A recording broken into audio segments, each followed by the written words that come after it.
All right, welcome to Reshape show today. Thank you guys for being patient with the delay here. We just had some browser issues that took a little longer than we thought to get going, but we're up and running. I've got Guy Richardson here with me today, and I'll introduce him a little bit more in a minute. But I wanted to start us off on a little market trend. I was reading a great little business article from Harvard, just talking about mentorship and how it's shifting in this hybrid workplace. This was something that collaborative when COVID hit.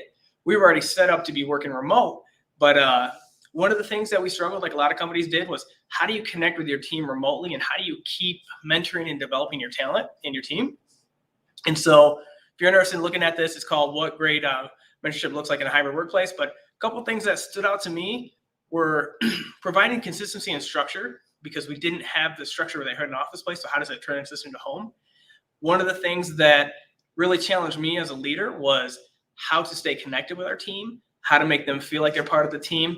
And so I just grabbed some of the bullet points here, but you guys can definitely jump out there and look this up if you want to.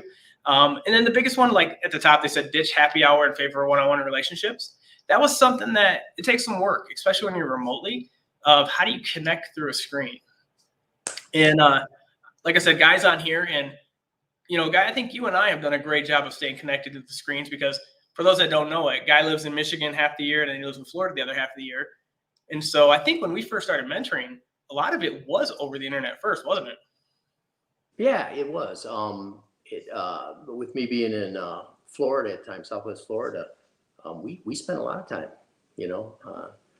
over the Zoom or other mediums, and even just the phone, just a good phone call. And, it's definitely not one-sided art. I mean, for the years we've been working together, working with the best and the brightest in an industry is always rewarding.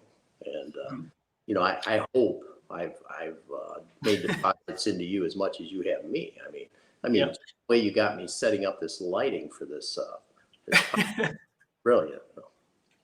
Don't let him fool you guys. He's an expert with the camera, so.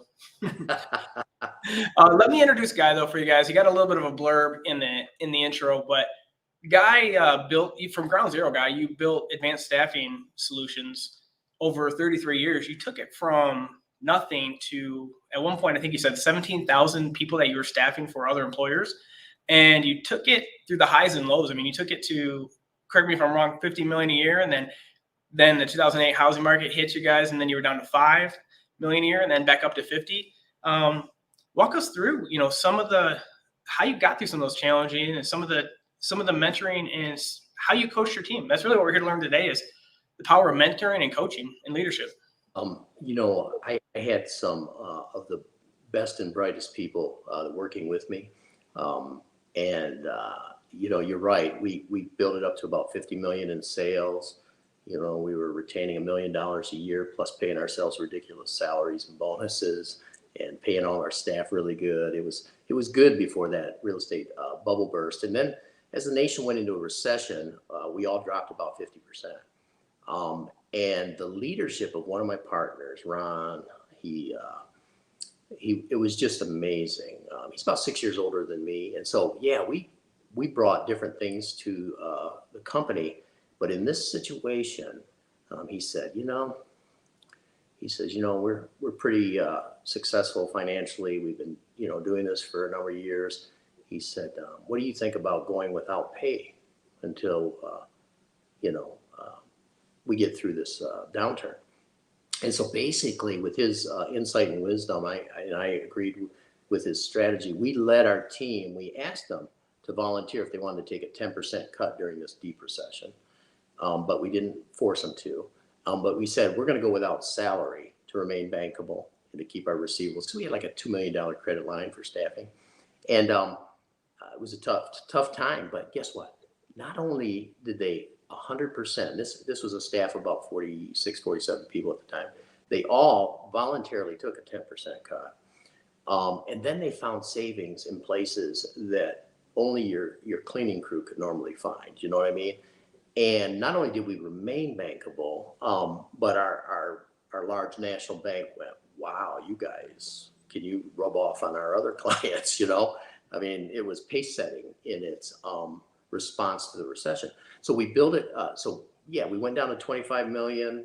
We built it back up to 53 million, and then we're able to successfully sell it for multiples of earnings, which is always a good thing. Let me interrupt here for a second.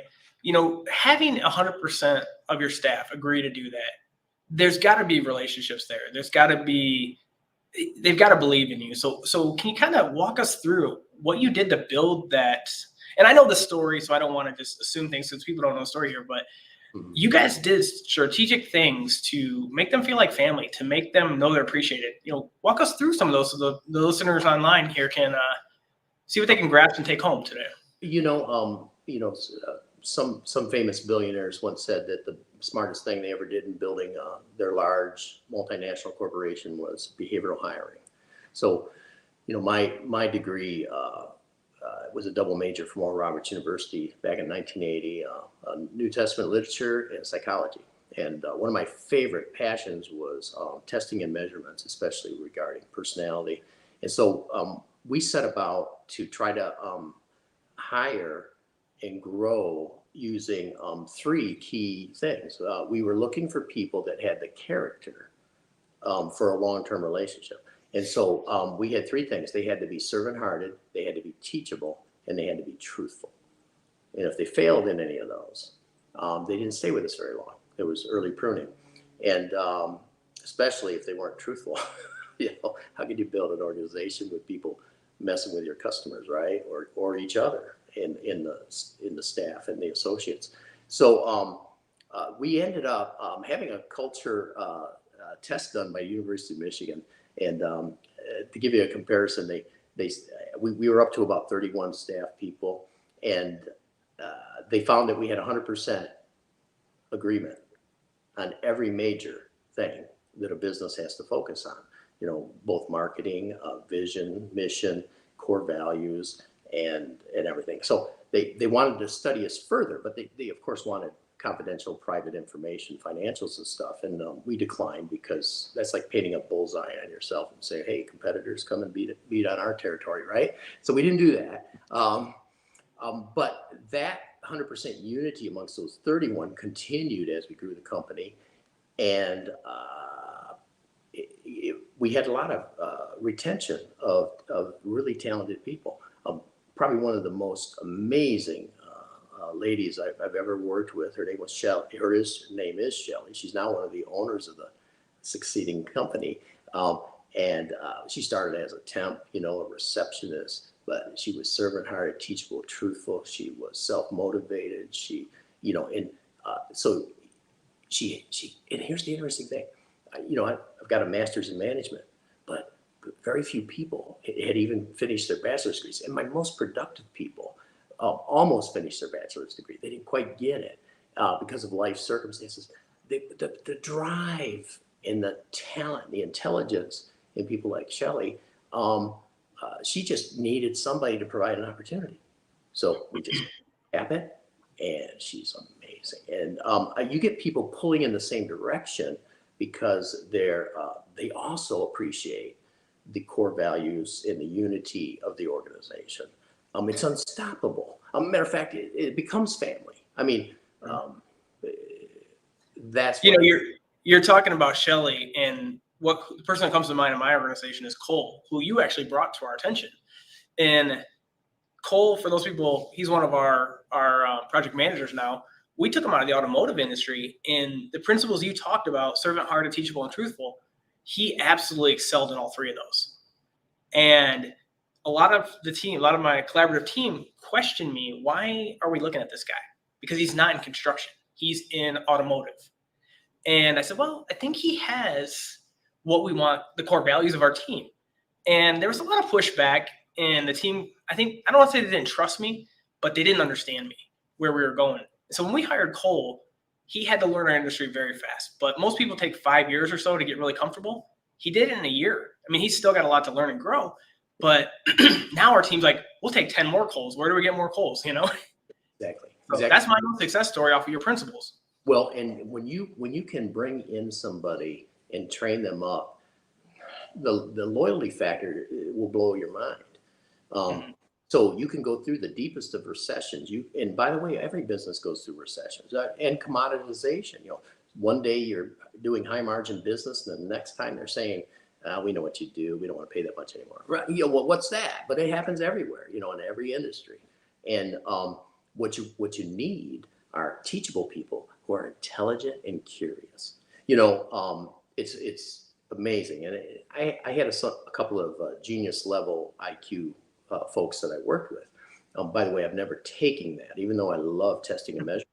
I never wanted to be disappointed. Never. I have a pretty good self-image. I didn't want to take an IQ test and go, oh my gosh.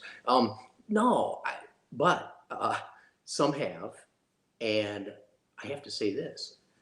There's motivational quotients. There's emotional quotients. There's all kinds of things you need to have people pulling in the same direction and growing a team and reaching goals and objectives, right? Well, character. That's number one. That's one. So you do this very, very well. We use behavioral hiring. We look at people. We help them understand themselves. We help them understand how to communicate to other people who are different. And guess what? Everybody's a little different. Some people have so much dominance, that they come across pushy if you don't understand them.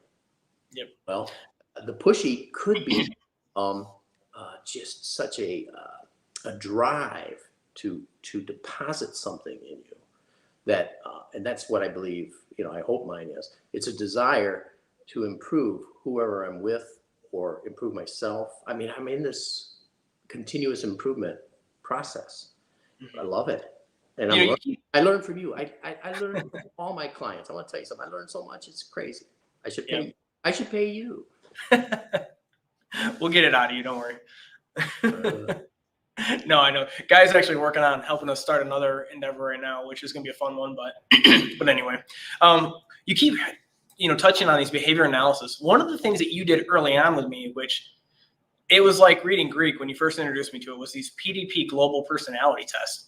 And, and it was interesting because you kept telling me, just trust me, and so we bought into this. We ran them on all of our staff. We even ran them on, as part of our interviewing process now that's one of the last things we do before we make a final offer to somebody is we do this personality test. And it's interesting because it lets us, it's like reading their mail is the best way I could describe it. And in fact, when we were getting ready to hire Tawny, who's incredible, she's foundational to our company's growth, I remember on this thing, stress popped up. And you looked at this and you said, oh my gosh, she's so stressed.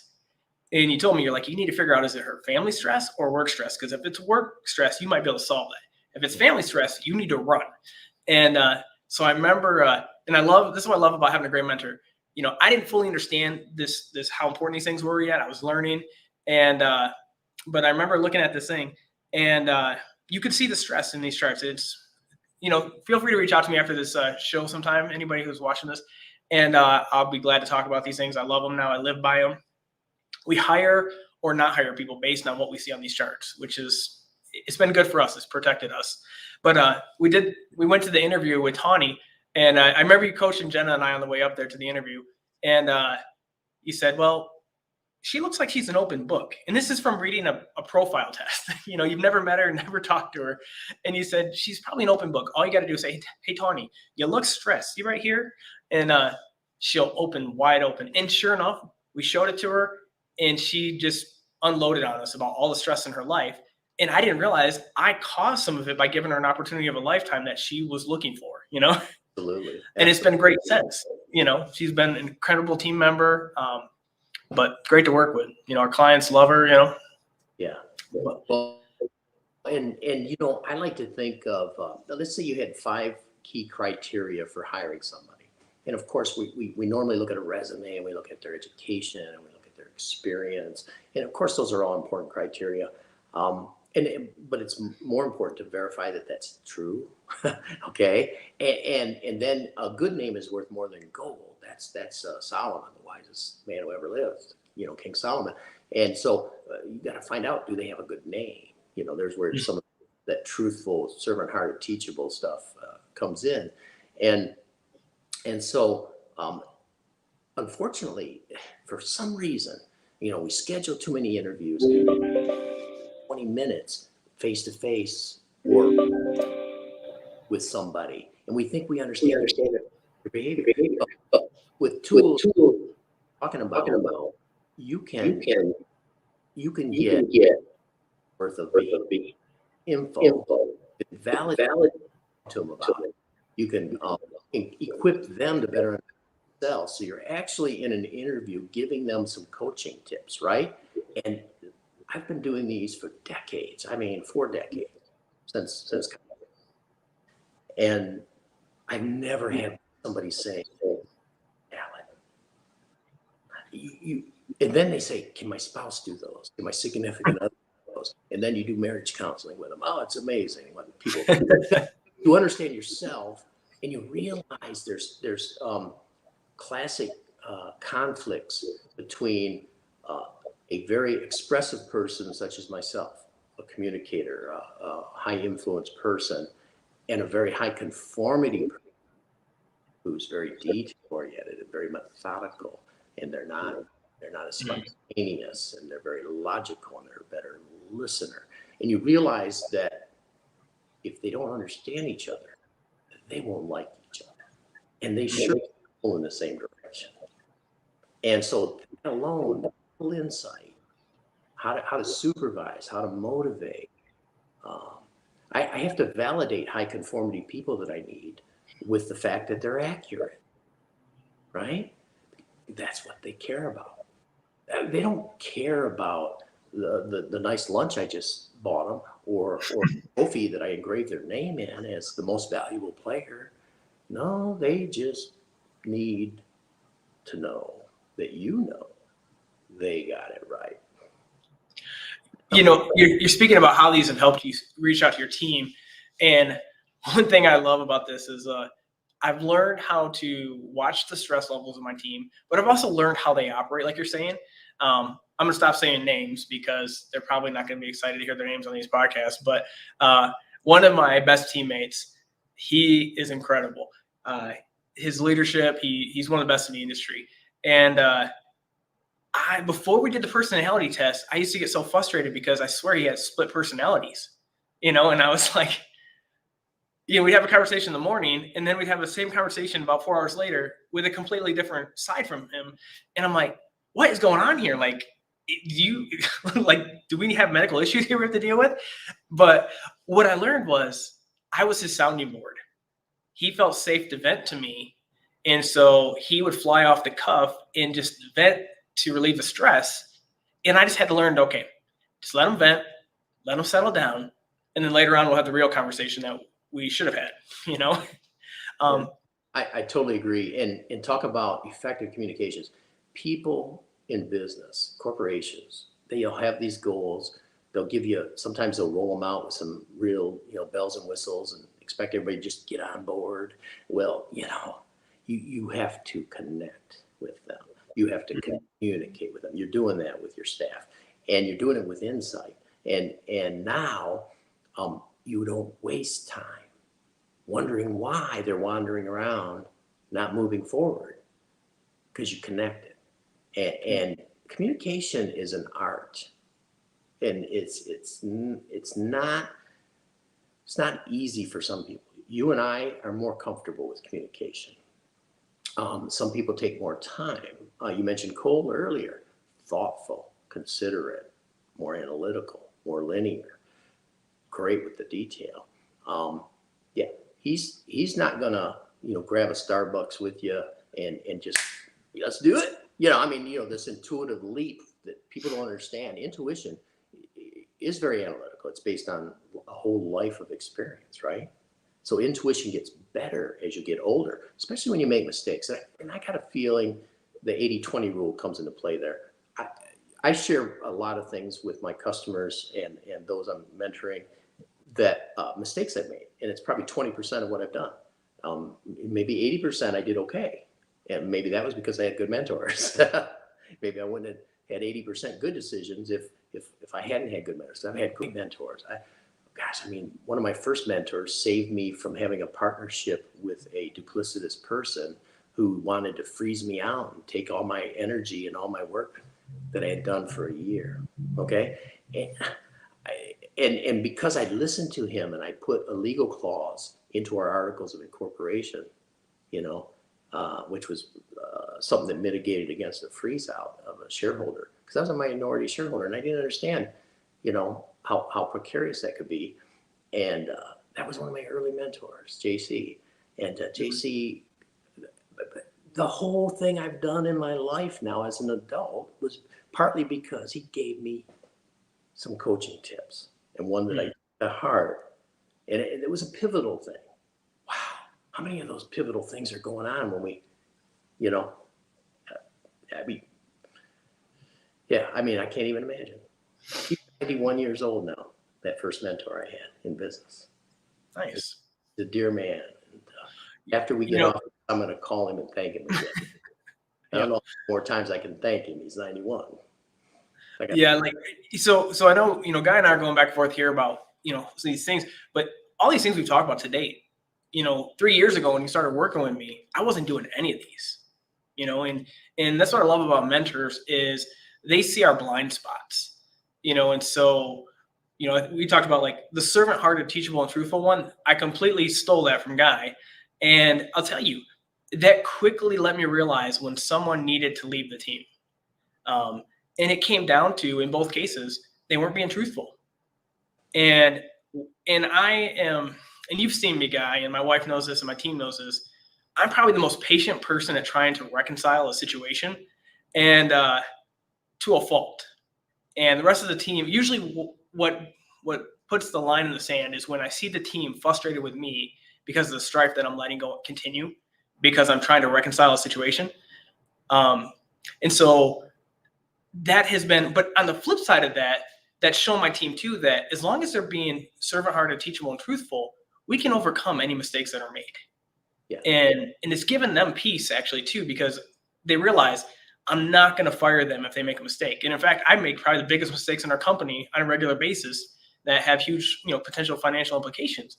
And when they see me walk through those in the honesty that I bring forward to the client of, hey, like one happened about 2 weeks ago. I could be on the hook for tens of thousands of dollars in damages. But I quickly owned up to it and said, we're committed to fixing it.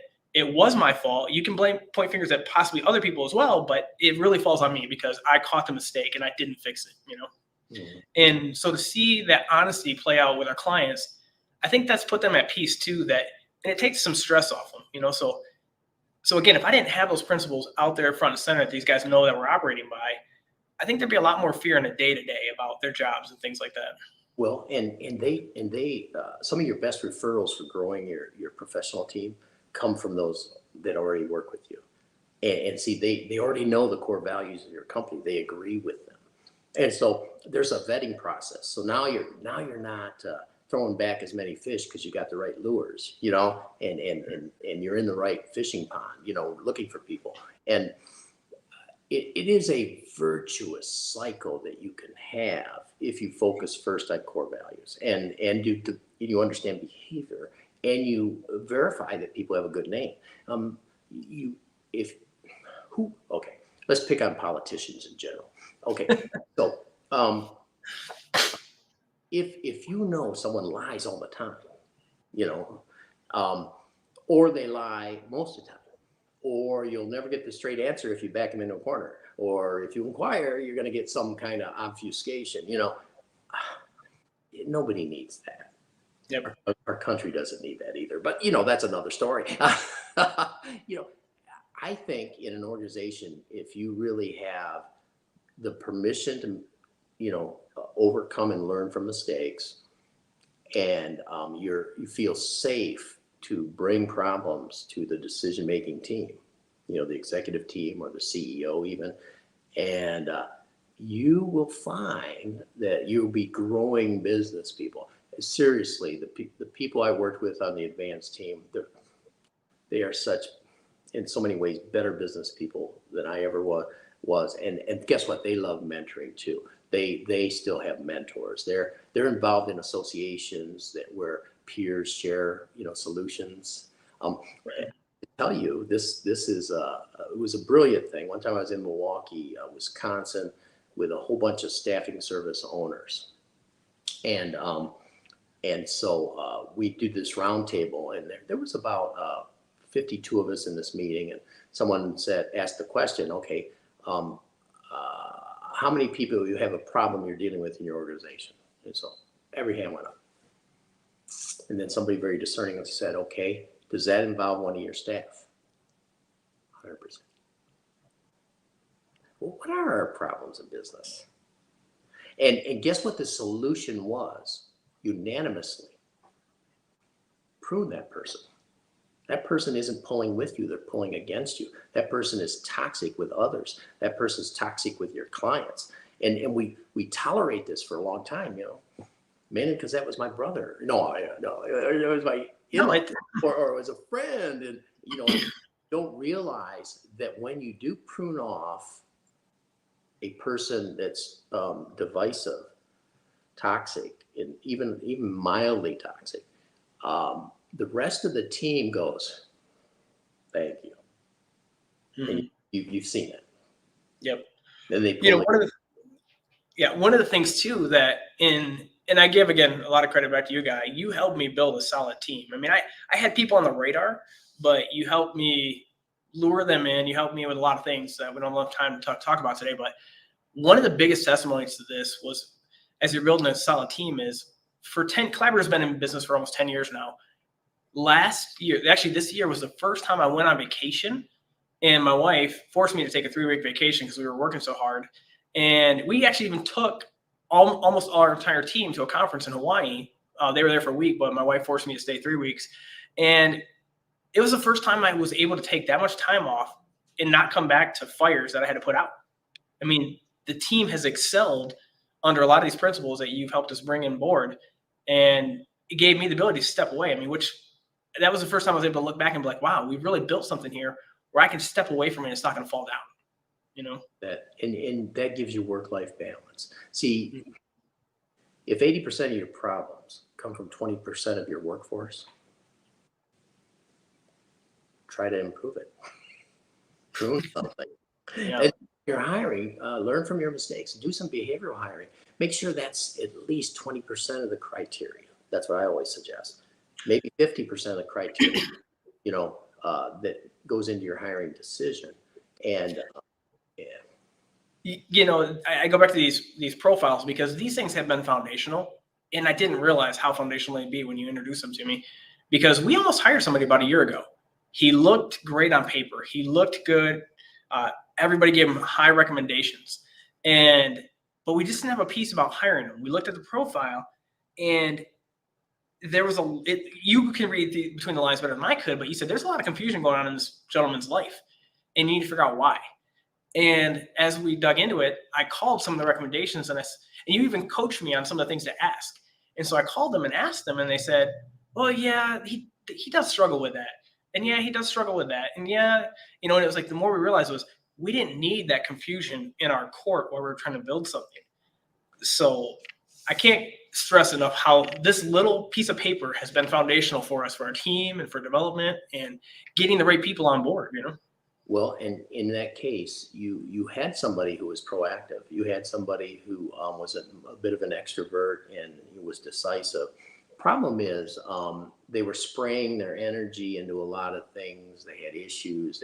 They were too much of a risk taker, and that had caused them to have a lot of stress, a lot of issues, a lot of baggage trying to fit in your door at Collaborative, and very prudent to not hire that. I always say hire very slowly and carefully. Well, but the thing that you're talking about, none of that showed up in a resume.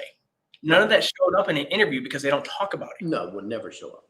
And it was the stuff that the personality profile brought up that we had to dig a little deeper and ask the references specific questions that we could legally ask that would confirm what we saw on paper, Exactly. And boy, one of my other mentors used to say, some of the best deals I've ever done are the ones I didn't do.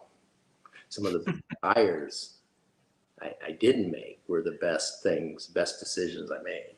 Because one time I had one of my proteges. He was really good. Oh my gosh, talk about a salesman. He was amazing, and a service commitment. He was servant heart, teachable, truthful. Well, he was enamored with a very highly educated, high IQ. He was, and problem is he wasn't true. That guy made all kinds of an executive side, and we were paying plus incentives, but his bootlegging on the side, and because of his character issue. And I remember how important discernment. His profile showed him as a proactive go-getter. You know, he was, but in a selfish interest way. You know, he others. Yep. So he was independent to the point to hide what he was really from us. And my discerner was going on. You cultivate over time. And I warned him about this hire, but I didn't tell him he couldn't hire the person. But sure enough, he just melted for a little while, and then he was gone. The important thing is he was pruned off pretty quickly because my protege was guarded. You know, he was watching. He was paying extra. And I used to think with my darling, because she really has a gift of discernment. And she used to kind of cruise into the office. I loved it when she'd come, and the staff would love it. But after a number of years, maybe a decade, they noticed something. Gloria would come in, and within a week or two, somebody else was leaving. Okay. I like people. I have a high tolerance for oddity because sometimes the deep is in the eye. Okay. And so sometimes that tendency was a blind spot for me as a CEO and a business owner. And my darling wife doesn't have that problem. And so a lot of times she'd go and she'd do walk around, she'd chat with people, come into my office. Can I talk to you for a minute? Go, oh, here it comes. She goes, why are you putting up with this? I go, and it was like, I had all those red flags, but I hadn't paid attention. Mm-hmm. So then it was easier for me to make a decision because I was validating about my red flags by a very discerning, very black and white, darling wife, who of course is just looking out for the team. And she said, oh, yeah, that's that person. You know, that's something's wrong there. Guess what? It was always either weren't servant hearted, teachable, or truthful. Mm-hmm. Yep. Well, we're at a half-hour mark anyway, but I don't want to end this quite yet. One thing I want to encourage people to, and Guy, I want to get a couple more comments from you, but mentors aren't just in business. And I think a lot of times in business owners, we focus too much on that, getting business mentors. I've had some incredible mentors over the years, and even a good friend of ours, Terry Hart, who owns TL Hart Painting. I remember asking him to mentor me one time, and I thought we were going to focus all on business. Terry just focused on my marriage, you know, and I was a little frustrated going in, but you know what? He saw something I didn't see. I didn't have balance in my marriage. I have a beautiful wife. We have 5 kids, but she wasn't getting enough attention. You know, so Terry saw that I had the work-life balance out of order. And so with my team, I always encourage them, you know, collaborative is your job, but it's never more important than your family and your marriage. And so one thing I want to encourage people is get mentors in all areas of your life. You know, I've got some incredible mentors that know all about the market. I got people that like Guy, who's, you know, you cover a lot of these for me. So it kind of saves me a lot of meetings with other people, and mentors kind of come and go for seasons too. I mean, it's not a bad thing when a season comes to an end. I don't want this one to come to an end. This one is very, very beneficial for me, you know? So a lot of people, I know this, a lot of my team struggles with this too, because they kind of look to me to be a mentor, but I always, I mentor them in business with our specific business, but I always want them to have mentors outside, because there's things that I'm not going to say because I have to separate my collaborative mentorship from their personal life sometimes. And so how would you recommend people get mentors? Because I hear that all the time from people, even Todd, who were, one of my teammates. He's like, how do you find these mentors? Because I'm always talking about mentors. I basically just bleed conversations about mentorship all the time, it seems like. Well, part of it is the desire. You're teachable and you're curious, and you're watching out for people who have strengths in the areas that you are wanting to develop. And I do this still. Recently I met somebody and I thought, wow, I can learn a lot from that person, because that's an area that I'm not as talented in. And so basically it's sort of like recruiting. You're out there, you're talking to people, and it can be as simple as, hey, would you have a cup of coffee with me sometime next week? Mm-hmm. I recently asked that of a pastor, and because he was doing some things that are near and dear to my heart that you know about, and he goes, yeah, we'll do that. I think, so that it could be just that. One of my favorite mentors, I think I only spent 3 hours total with him. He told me, he said, this is back, so mid 80s. I think Ronald Reagan was president. One of my favorites. Anyways, this mentor had built up a very successful manufacturing concern, and he lived nearby, and he happened to attend the same church I was going to. And I heard about him, that he can help young business people. And the first time it was coffee. And he says, I'm going to charge you $35 an hour, which at that time, was significant. But, I said, oh, no problem, And so we met. I took notes. I changed my goals and objectives, from his wisdom. I made action points. I did everything he suggested. All of them brought wealth to me, every one of them. And well, I'll mention who it was. Noble Wirt. He started a company in Charlotte, Michigan, called Crown Campers. And so one day I'm thinking, wow, man, this Noble Wirt, he really, really helped me. That was valuable. He never billed me. So I called him. I said, you never billed me. He said, I did that just to make sure you were listening. And I said, wow, that's very generous, because your time is worth so much. I mean, I just sat there and just absorbed it.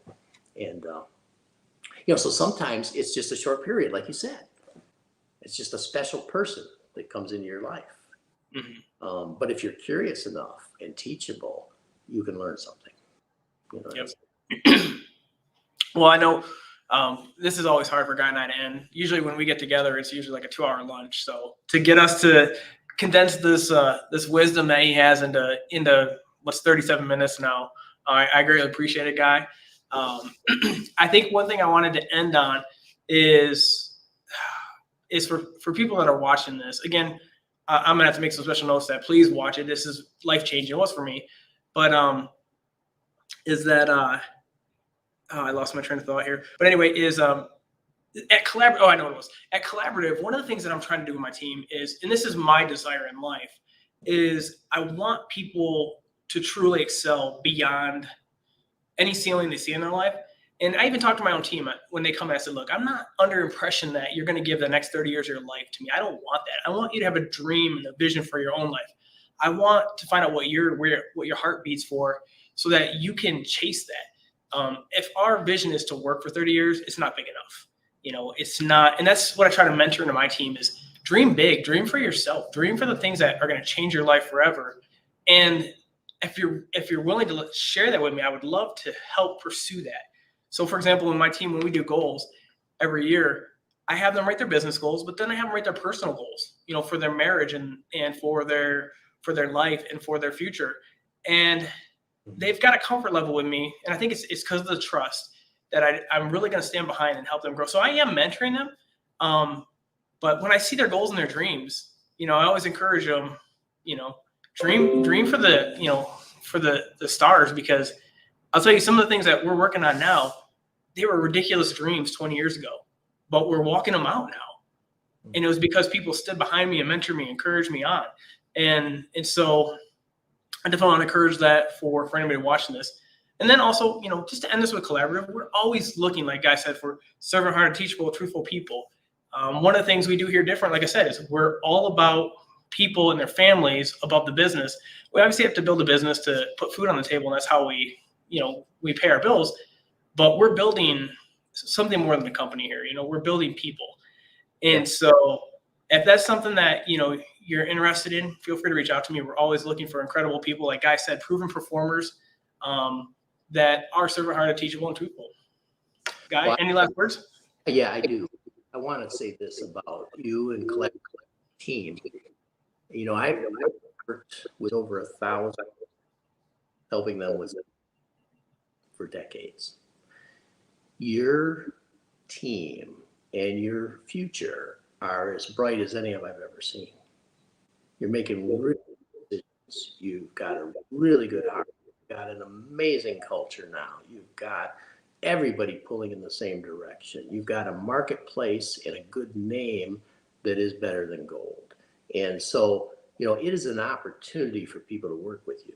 I mean, people dream about having bosses that value them for principled issues and value them for their contribution, that incent them to do more. It is a rare thing, Art, and I'm very, very proud of you and what you're doing. And so, as a guy who's been a recruiter and been a organizational development person and tried to attract and retain the best and the brightest, I want to say you're just going to have people hounding you as soon as you're here and really be validated and have opportunity. I mean, a lot of organizations, especially the big publicly traded ones, they live quarter to quarter, and they're always squeezing the nickel to the Indian rides the buffalo because they got to show, that they did a little bit better than estimates from analysts, and it's all about numbers. And of course, as a guy who buys stock and does some trading in stock, I understand that shareholders can be pretty myopic about just money.